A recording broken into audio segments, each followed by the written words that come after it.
আসসালামু আলাইকুম। আজ বিশ্ব মানবতা একদম ডুবন্ত ঘুমন্ত। কারণ যেখানে মুসলিম নামধারী বড়, বড় নেতা, বড়, বড় রাষ্ট্রপ্রধানরা নিশ্চুপ। কিন্তু সেইখানে কিছুটা হলেও চুপ থাকে না ফুটবলের একটি ক্লাব এবং সেই ক্লাবের কথা বলতে হবে। কারণ সেই ক্লাব যখন আজ মানবতার জন্য নীতি নৈতিকতার পক্ষে কথা বলে, যখন মুসলিম মজলুমদের পক্ষে কথা বলে তখন তার কথা না বললে নয়। আর সেই ক্লাবটা হচ্ছে Scottish club Celtic FC. Celtic FC তাকে কয়জন চিনে? ফুটবলে হয়তো তেমন সুনাম অর্জন করতে পারেন নাই, কিন্তু স্কটিশ প্রিমিয়ার লিগে তারা কিন্তু টপ লেভেলের একটা টিম এবং এখন পর্যন্ত তারা রয়েছে পয়েন্ট টেবিলের শীর্ষে।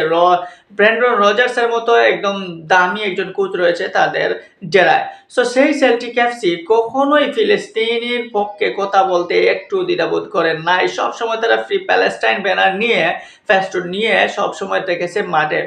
যেখানে ফিফা, বিভিন্ন সংস্থা, বিভিন্ন বড় বড় অনেক মানুষ যখন বলেছিলেন যে এসব না নিয়ে ঢুকার জন্য, কিন্তু তখনও সেল্টিক এফসি কখনোই এসব কথার কর্ণপাত করে নাই। তারা সবসময় মানবতার পক্ষে থেকেছে, তারা সবসময় মজলুমদের পক্ষে থেকেছে। আর মজলুমদের পক্ষে থাকার কারণেই আজ হয়তো তারা এমন অবস্থায়, আজ মুসলিম জনতা, মুসলিম মানুষ, মুসলিম খেলোয়াড় ফলোয়াররা, খেলা পাগল মানুষরা আজ সেল্টিক এফসিকে স্মরণ করছে বারবার। কারণ সেই সেল্টিক এফসিকে স্মরণ করার কারণ হচ্ছে যেভাবে তারা ইসরায়েলের প্রতিপক্ষ হয়ে ইসরায়েলের বিপক্ষে ইসরায়েলকে ফুটবলের রেড কার্ড দেখানোর জন্য আবেদন করেছিল, যেভাবে গ্যালারি ভর্তি দর্শকরা ফ্রি প্যালেস্টাইন বলে চিৎকার করেছিল, যেভাবে ফ্রি প্যালেস্টাইনের জন্য তারা ফেস্টুন ব্যানার নিয়ে স্টেডিয়াম সুসজ্জিত করেছিল, সেই সেল্টিক এফসিকে কিভাবে বলবে আজ মুসলিম জনতা, কিভাবে বলবে আজ মজলুমরা, কিভাবে বলবে আজকে আজ ফিলিস্তিনের মানুষেরা?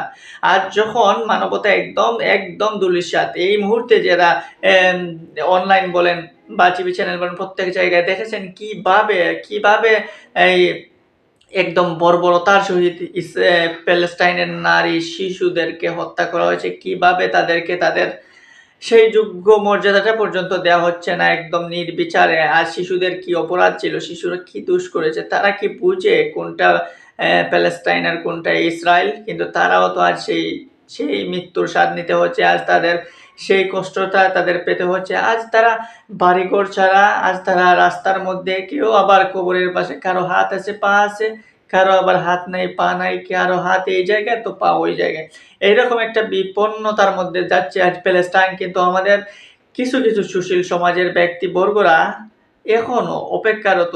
আমাদের যারা বিশ্ব মুসলিম উম্মার যারা কান্ট্রি, যারা বিশ্ব মুসলমানদেরকে পথ দেখাবেন, যারা বিশ্ব মুসলিমদের পাশে থাকবেন, যারা বিশ্ব মুসলিমদেরকে সহায়তা করবেন, মজলুমদের পাশে থাকবেন, আজ তারা নিশ্চুপ।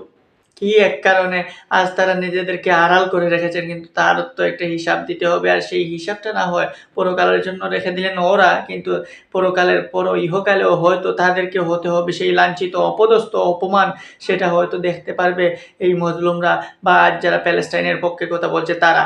সো এই মুহূর্তে সেল্টিক এফসির মতো যদি আরও ক্লাবগুলো দাঁড়ায় তাহলে আসলেই ভালো হবে। সেল্টিক এফসির মতো এরকম যদি ফুটবল বলেন, ক্রিকেট বলেন, ক্রীড়াঙ্গনের প্রত্যেকটা মানুষ যদি আজ আওয়াজ তুলে, হয়তো আজ মজলুমরা কিছুটাও সান্ত্বনা পাবে যে আজ তো আমাদের পক্ষে রয়েছে ক্রীড়াঙ্গন। আজ বাংলাদেশের বিভিন্ন ক্রিকেটাররা পোস্টের মাধ্যমে দেখলাম প্যালেস্টাইনকে খুব সুন্দরভাবে গাজাকে সাপোর্ট করেছেন। গাজার এই নির্মমতা, এই বর্বরতা গাজার মানুষের উপর যে ঘটিয়েছে ইসরায়েল, তাদের বিপক্ষে কথা বলছেন। সো এটা থেকে বোঝা যায় যে এখনো মানুষ, এখনো মুসলিমের মানুষ, সাধারণ মানুষ যারা এখনো তারা এখনো সাহস রয়েছে, এখনো শক্তি রয়েছে, শুধুমাত্র একটু অভাব, আর সেটা হচ্ছে যোগ্য লিডারশিপের। সেই যোগ্য লিডারশিপটা যখন মুসলিম উম্মাহ পেয়ে যাবে তখন হয়তো আর কেউ লাগবে না, তখন হয়তো আর এত আফসোস করতে হবে না এই মজলুমদের প্রতি নির্মমতার জন্য। তখন হয়তো আমরা ঘুরে দাঁড়াতে পারবো সেই সুন্দর, সেই সাহসী লিডারশিপ, সেই সাহসী লিডারের অপেক্ষায় আজ হয়তো মুসলিম জনতা রয়েছে। আমরা কবে জানি পাবো সেই সাহসী লিডার, সেই অপেক্ষায় রইল এই মুসলিম জনতা, মজলুম জনতা।